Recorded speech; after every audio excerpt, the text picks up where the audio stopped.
Para sahabat, sebangsa dan setanah air. Amarah berkobar di hati banyak pecinta Jokowi. Hinaan yang sudah kelewat batas dilontarkan Rocky Gerung terhadap Presiden Joko Widodo. Bila kita melihat analisisnya sendiri yang dipakainya sebagai dasar makiannya, tidak lebih dari tingkat seorang murid sekolah menengah. Tetapi banyak orang bingung. Orang seperti Rocky Gerung ini sangat laku di sebuah media televisi. Dan sepertinya dia selalu sebagai narasumber utama. Memang stasiun televisi yang aneh. Tidak mengherankan, banyak kejadian aneh dan lucu disaksikan orang di sana.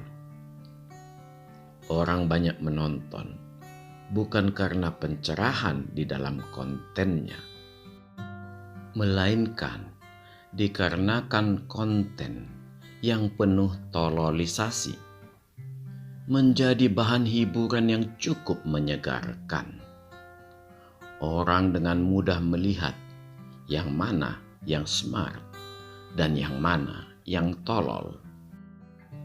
Karena di sini banyak orang tolol yang berkumpul dan menjadi bulan-bulanan orang yang mengikuti mereka dengan candaan. Karena orang-orang tolol ini memperlihatkan seolah-olah mereka pintar. Semua terhibur, termasuk penonton. Sekalipun kesimpulannya tidak berguna, karena kesimpulannya juga tolol. Para sahabat yang saya hormati, saya juga tidak heran kemunculan dosen yang satu ini berasal dari kampus terkemuka, yaitu Universitas Indonesia, yang begitu saja membiarkan sepak terjang penuh ketololan yang tidak pantas dilakukan seorang dosen. Bukan karena sepak terjang politik, tetapi diksi yang cukup haram diucapkan seorang PNS, apalagi berstatus dosen. Kampus UI memang terkenal akhir-akhir ini, bukan karena prestasi perguruan tinggi yang paling tua ini, yang memperoleh kemajuan hebat karena penemuan-penemuan spektakuler, tetapi karena banyak melahirkan ketua BEM yang tidak kalah anehnya dengan Rocky Gerung, yang asal mangap menghina Jokowi. Rasa aneh saya hanya muncul ketika di beberapa media Rocky Gerung mengaku dia hanya lulusan S1. Sekalipun dulu dia jarang menyanggah ketika disebut profesor. Bagi banyak orang yang berkecimpung di dunia pendidikan, hanya tertawa. Di era 90-an sudah sangat dibatasi S1 untuk memperoleh gelar profesor. Bahkan sudah mulai diwajibkan menyelesaikan jenjang doktoralnya terlebih dahulu. Pada kesempatan lain, dengan sombongnya dia mengatakan dia mengampu juga di jenjang magister. Yang belum saya dengar dan sekaligus menjadi pertanyaan juga, apakah dia mengampu juga jenjang doktoral? Bila ini terjadi, memanglah UI sebuah kampus yang sangat aneh. Seharusnya seorang dosen yang hanya S1 akan pensiun di usia 58 sampai 60. Harus dipertanyakan juga apakah Rocky Gerung sudah pensiun, agar yang bersangkutan tidak perlu membawa-bawa kedosenannya walau hanya S1. Tingkah lakunya mempermalukan dosen yang benar-benar hanya ingin mengabdi.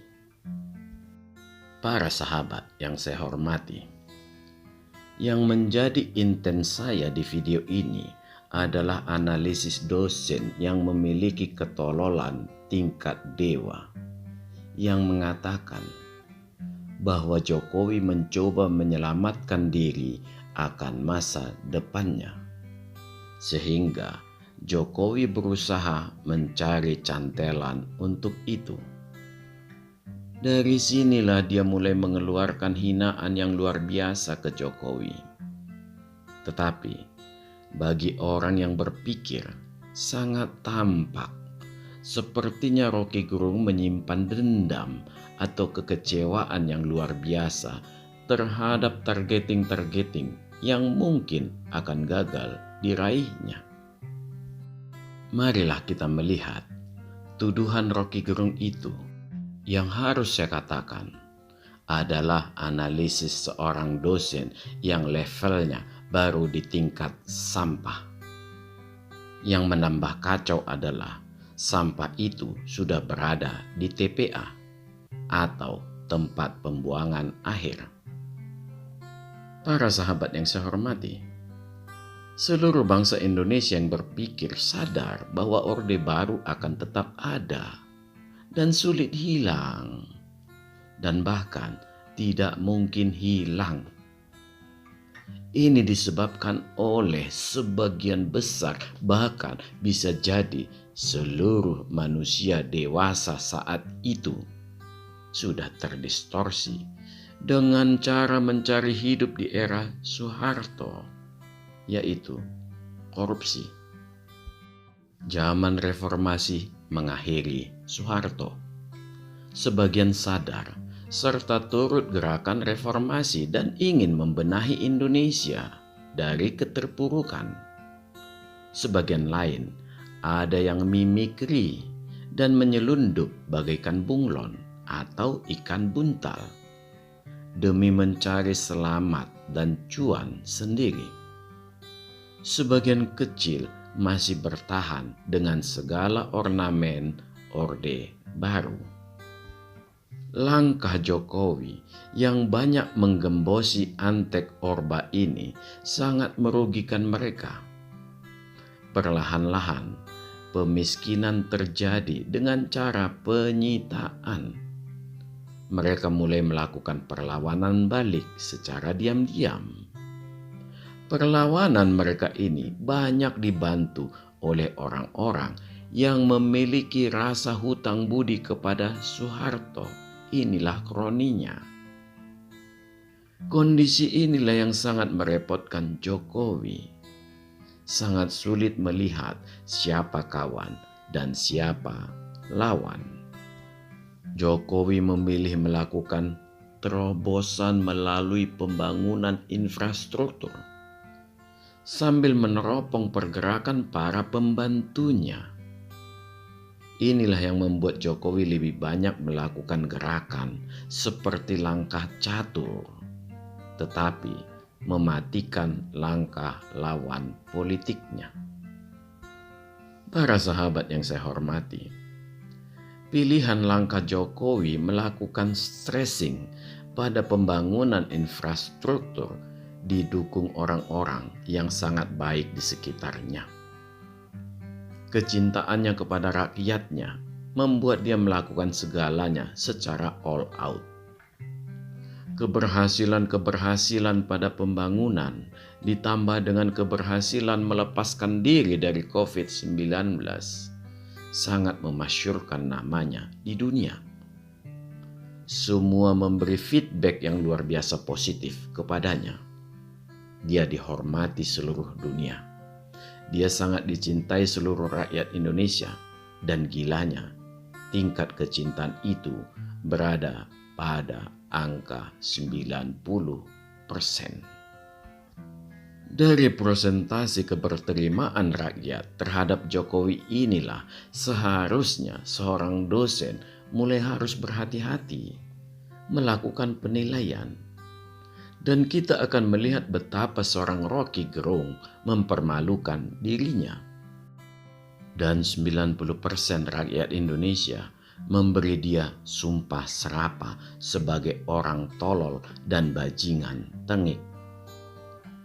Baru sekali ini sumpah serapah yang menyebar di seantero Indonesia disematkan pada seorang dosen dari sebuah perguruan tinggi terkemuka. Para sahabat yang saya hormati, kalau di video-video saya dahulu, saya pernah mengatakan ada sebuah posisi yang ditempati oleh volunteer atau petualang yang merangkap sebagai pialang di percaturan politik kita. Posisi ini ditempati oleh banyak orang tanpa memperdulikan moralitas siapa yang akan didukungnya. Bagi dirinya, politik hanyalah bisnis semata. Demikian juga pilpres. Bagi banyak orang, ini hanyalah sebuah proyek. Tetapi tidak demikian dengan Jokowi.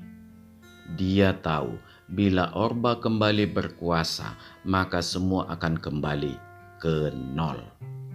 Bahkan bisa jadi akan melangkah mundur.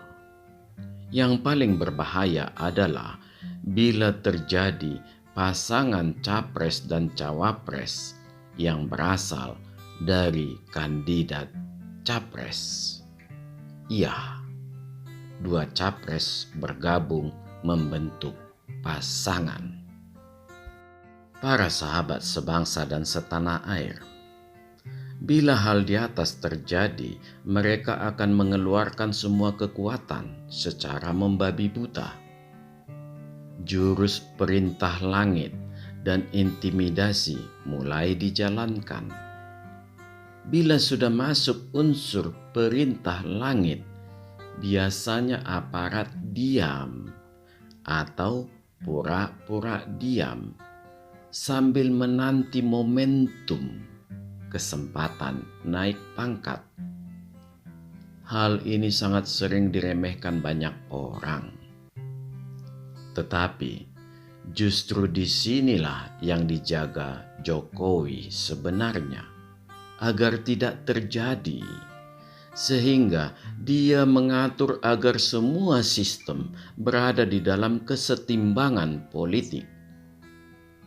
Kesetimbangan yang mati-matian dijaganya. Dan bila dia gagal, pertaruhannya sangat besar. Rasa tidak puas bisa membuat NKRI bubar. Jokowi dapat membedakan kelakuan rakyat dengan kelakuan pejabat dan partai. Sekali lagi, harus saya katakan, Jokowi tidak perlu dikhawatirkan. Dia sudah selesai dengan dirinya dan dia akan membiarkan anak-anaknya mencari jalan mereka sendiri-sendiri. Minimal, anak-anaknya sudah memiliki bisnis sendiri, tidak perlu mencari duit secara korupsi ke sana ke sini. Bahkan mereka sangat mampu memberi hidup ke banyak orang. Mereka adalah orang-orang terhormat dikarenakan memiliki martabat. Hanya tersenyum sekalipun orang tuanya dihina. Sebentuk sikap dewasa dari orang-orang muda yang seharusnya mempermalukan banyak orang tua. Para sahabat yang saya hormati, bila kondisi Indonesia tidak bisa tercapai kesetimbangan politik, maka kemungkinan besar akan terjadi chaos. Ini bisa terjadi bila langkah Jokowi terus-menerus direcoki oleh orang-orang partai yang merasa dirinya pintar. Padahal tetap sama saja. Mereka tidak memikirkan rakyat, hanya memikirkan dirinya sendiri. Bisa jadi pasangan representasi Orba yang akan mengambil alih pemerintahan di pemilu. Apakah akan aman jalannya pemerintahan baru? Saya sangat meragukan itu, dikarenakan personil-personil sebagai backup akan merongrong. Dari awal sudah sangat terlihat kebuasan mereka. Mereka akan saling makan tanpa peduli rakyat. Jokowi hanya menatap dengan kesedihan dari rumah peristirahatannya di Solo. Yang dia inginkan hanyalah perpindahan kuasa tanpa kerusakan. Karena dia adalah orang yang berpikiran eksak. Kerusakan hanya berarti cost, baik secara finansial maupun waktu yang terbuang percuma. Para sahabat yang saya hormati, rakyat yang memilih dan rakyat yang memutuskan. Biarlah rakyat yang menjalani hasil sebuah pilihan. Kemana yang 90%? Seperti yang kita sebut di depan tadi, sebagian besar akan terpesona perintah dari langit dan intimidasi. Tetapi pesona ini tidak akan bertahan lama. Realita berbentuk penderitaan mulai muncul dan memantik rasa tidak puas yang akan melawan intimidasi dan menuntut kemunculan Jokowi kembali. Terjadilah reformasi jilid 2. Semua terserah Jokowi. Apakah mau memimpin kembali untuk periode pertama di episode 3 atau tidak? Bila tidak, ya selesai sudah. Hak dia untuk menolak. Jokowi akan bertapa di usia muda yang sebenarnya masih bisa berkiprah. Solusi agar semua mimpi buruk ini tidak terjadi adalah dengan memberi keleluasaan kepada Jokowi untuk menjalankan strateginya menjaga kesetimbangan politik dan membantu memberi gambaran yang tepat kepada pecinta Jokowi dan rakyat pada situasi bila Orba kembali berkuasa. Langkah pertama Jokowi yang terbaik saat ini adalah melakukan seleksi kepada ormas yang benar-benar pro kepada Jokowi. Perlu dipisahkan yang mana sebenarnya gandum dan yang mana ilalang. Salam, majulah Indonesia.